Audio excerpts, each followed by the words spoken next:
En primer lugar, siempre agradeciendo a nuestro Dios Todopoderoso, quiero saludarles a todos y también en primer lugar saludar al decano, arquitecto Jorge Tocquayle, también al jefe de carrera, ingeniero Luis Mamani, y a todos mis compañeros y hermanos y todas las personas que me están viendo por mediante este video.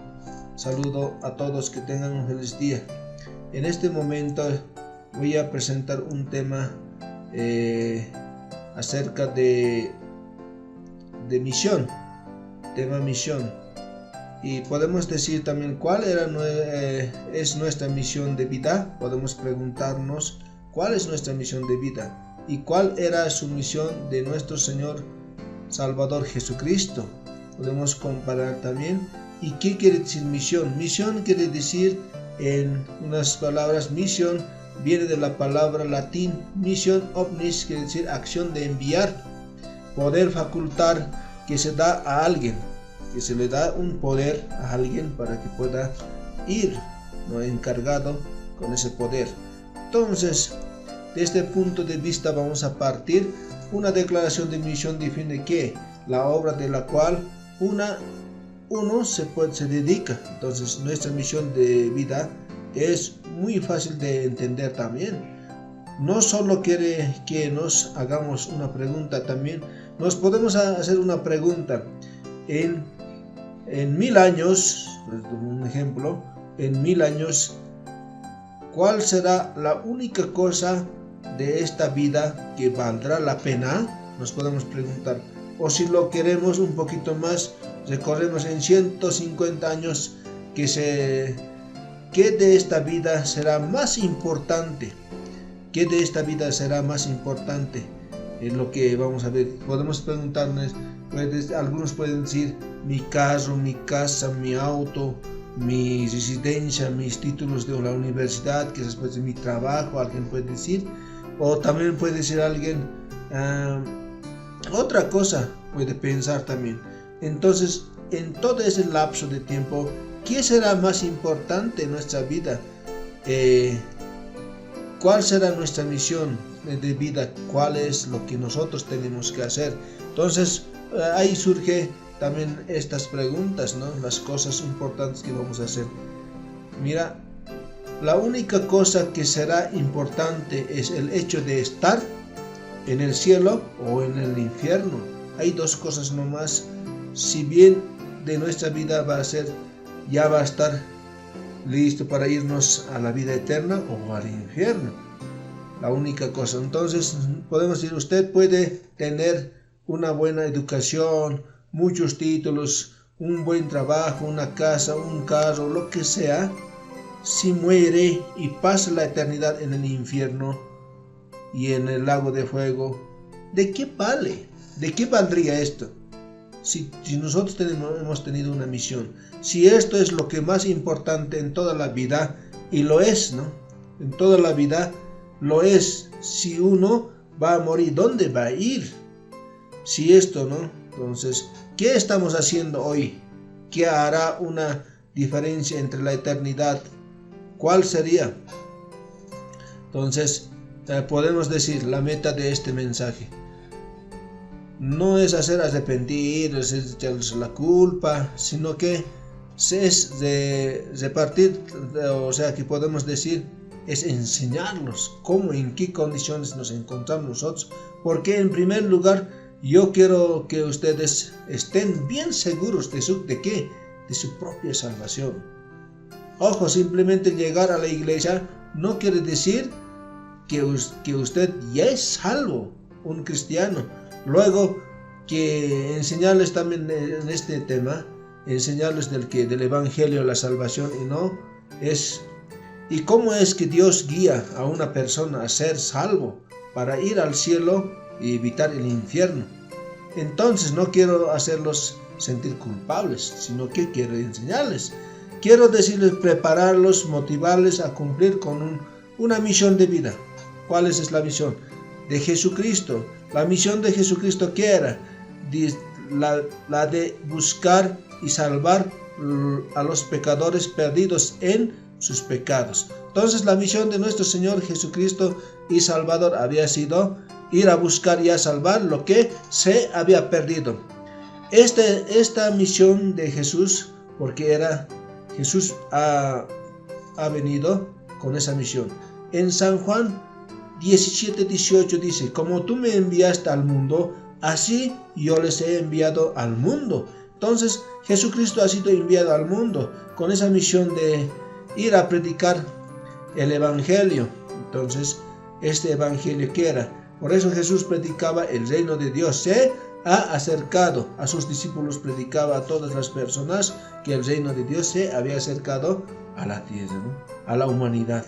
Con el Padre mandó, dice, como el Padre le mandó al mundo, a su Hijo, nos manda también a nosotros para que vayamos a predicar el Evangelio. Entonces, analizando para que Cristo, este texto, también para que Cristo vino a este mundo, porque el Padre lo mandó aquí para que haga, ¿qué?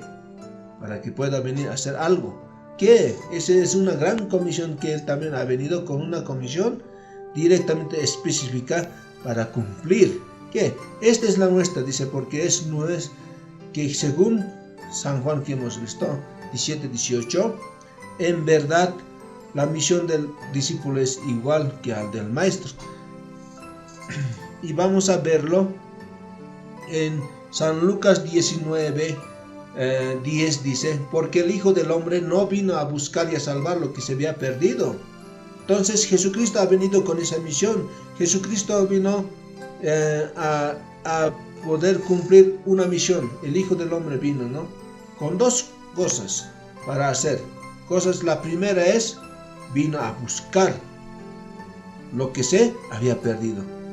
Entonces, sabemos qué es buscar, cómo es buscar algo para poder hallar a alguien o una cosa que se había perdido, ¿no? Cristo llegó al lugar específico, al mundo, para poder hacer algo específico con el fin de hallar lo que se había perdido. Entonces, Jesucristo vino con ese propósito para poder buscar lo que se había perdido. En este caso, ¿quién se había perdido?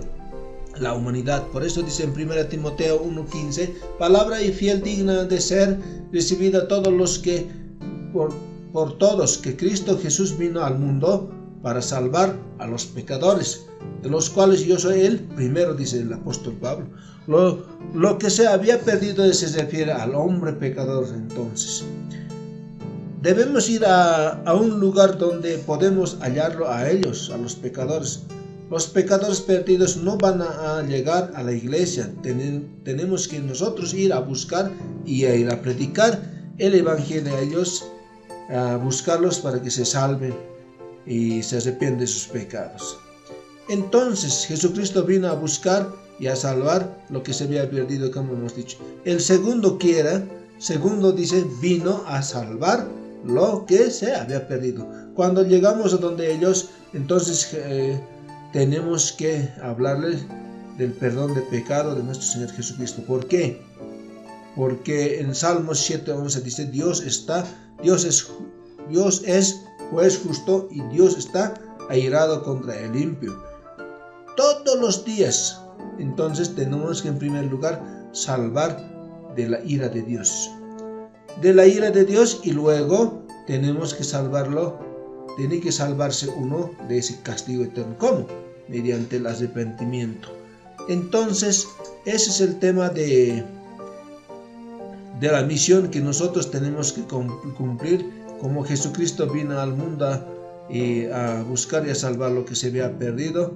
Ese sería un resumen, uno pequeño, pero ahora también vamos a entrar otro tema importante acerca de examinarse. El examinarse dentro de eso, pasando a otro tema, pese que el otro tema es amplio también, pero este tema también. Entonces, en el examinarse, ¿cómo es las cosas ahora? Una persona, ¿cómo nos vamos a examinar? Si una persona va a creer, ¿cómo nos vamos a examinar? Examinarse, el tema de examinarse no solamente habla a los que no son cristianos, sino que habla a los cristianos. Examinarse. Entonces la Biblia nos dice en 2 Corintios 13:5: Pablo nos exhorta a examinarnos a vosotros mismos y a probarnos para que si estamos en la fe o no. Si este tema casi no se toca en las congregaciones, no se predica porque de examinarse a vosotros mismos. ¿Cómo no me voy a examinar a yo mismo? Puede decir uno, ¿no? ¿Cómo voy a examinar? Pero nos podemos decir, la Biblia menciona, ¿qué menciona la Biblia? Los falsos maestros, falsos profetas, falsos apóstoles, falsos Cristos y un falso evangelio, ¿por qué no? Entonces, ¿por qué es que creemos que todo lo que se llama cristiano lo son? En la iglesia de hoy hay muchos convertidos, quizás pueden ser diferentes con una falsa enseñanza. Personas que han experimentado una falsa conversión, quizás. Pero ahora vamos a ver con quién nos podemos examinar, ¿no? También. Pero en San Mateo hemos visto 7:22 a 23, dice, son como los que dicen, Señor, Señor, y muchos, ¿no? Como decían, Señor, Señor, no profetizamos en tu nombre, y en tu nombre echamos fuera demonios, y yo les diré, ¿qué dice? Fuera hacedores de maldad. Entonces, hay muchas personas, dice, que profetizan en su nombre todo, pero también el apóstol Pablo ha dicho, en Hechos 20:29 a 30, Pablo sabía que de vosotros mismos se levantarán, dice, hombres que no formaban parte del rebaño. Se veían, dice, como cristianos, pero no lo eran. Entonces, y con razón lo dice con el apóstol mismo Pablo en 1 Corintios 15:1-2, hay personas en las iglesias hoy en día, aún en este puede ser en cualquier congregación, creéis en vano, o sea que no tienen la salvación, aunque creen que sí, piensan que tienen salvación, pero no lo pueden tener. Entonces es necesario que nosotros podamos examinarnos a nosotros mismos. ¿Con qué? ¿Con qué nos vamos a examinar? La vara de medir. Tiene que haber uno. Es como decir una regla para poder medir. ¿Cuál es la regla para medir? Los 10 mandamientos. Los 10 mandamientos a nosotros nos pueden medir si estamos andando en buen camino o no. Por eso dice en Romanos 3:19-20, para los inconversos la ley sirve para mostrarles su condición. La ley es como un espejo que se mira a una persona. Entonces con la ley nosotros podemos saber si estamos en la fe o no. Por eso examinaos a vosotros mismos, decía, ¿no? Entonces Romanos 7:22 dice para los santos también, porque si alguien no se deleita en la ley de Dios, debe preguntarse por qué. Hay alguien que puede decir, no, yo no me deleito en la ley de Dios. Entonces la ley de Dios es santa, justa y buena. Romanos 7:12 lo dice eso. Entonces 7:14 Romanos también dice la ley es espiritual. Entonces la ley es para los espirituales, para que nosotros podamos examinarnos. Por eso dice en Proverbios 6:23 dice, el mandamiento es lámpara, la enseñanza es la luz. Entonces para nosotros los mandamientos es una lámpara que alumbra a todo nuestro ser, y la enseñanza es la luz, ¿no? Entonces realmente para nosotros tiene que ser eso, los mandamientos, para que nosotros podamos vernos. Todas nuestras necesidades, todas nuestras dificultades nos va a reflejar la palabra de Dios. Está los 10 mandamientos en Éxodos 20. También podemos ver en diferentes lugares en Nuevo Testamento. También se puede mostrar. Por eso dice las cosas más horrendas que es en el infierno y el lago de fuego, que es ellos, las personas que no van a creer, que se van a ir, entonces van a llegar a eso, ¿no? Entonces este tema igual es muy amplio. Por factor tiempo voy a resumirlo en pocas palabras, pero ahora también voy a pasar otro tema que es bien importante en nuestra vida. También es el evangelio bíblico. ¿Cuál es el evangelio bíblico? Nos podemos preguntar. El evangelio bíblico, ¿qué es el evangelio bíblico? ¿Qué nos dice el evangelio? En este es el evangelio bíblico, esto es lo evangelio bíblico, es cómo ¿Cómo vamos a ver? ¿O será repartir tratados? ¿O es que cómo será? El Evangelio bíblico es realmente Cristo. Jesucristo vino a morir en la cruz del Calvario y comprarnos ¿qué? La salvación, el perdón de pecados. Algunos dicen que la felicidad, la justicia. Pero ¿qué hizo? Romanos 3:10 dice: vosotros no lo tenemos. ¿Quién teníamos? La justicia. La justicia, Jesucristo había venido a comprar, o sea, a darnos esa justicia. Porque nosotros teníamos que morir, exactamente, ¿no? Teníamos que morir. Estábamos condenados. Pero gracias a Jesucristo nosotros somos perdonados. Podemos encontrar perdón de pecados. Ahora podemos buscar ese perdón de pecados. Entonces Proverbios 11:4 dice: es la única cosa que nos librará de la muerte. Por tanto, la primera como la segunda muerte. ¿Cuál? Es lo que Dios revela en el Evangelio, ¿no? En el Evangelio, ¿qué dice? En el evangelio moderno también hablan otro diferente, pero el evangelismo bíblico es realmente que hablemos de Jesucristo que ha muerto en la cruz del Calvario y nos ha dado ese perdón de pecados y la salvación, y para que nosotros podamos ir a la vida eterna. Puede haber diferentes, pueden hablar Cristo realmente de Cristo, ¿no? La manera de presentar el evangelio bíblico es: Cristo murió por nosotros, nuestros pecados. Qué buena noticia, ¿no?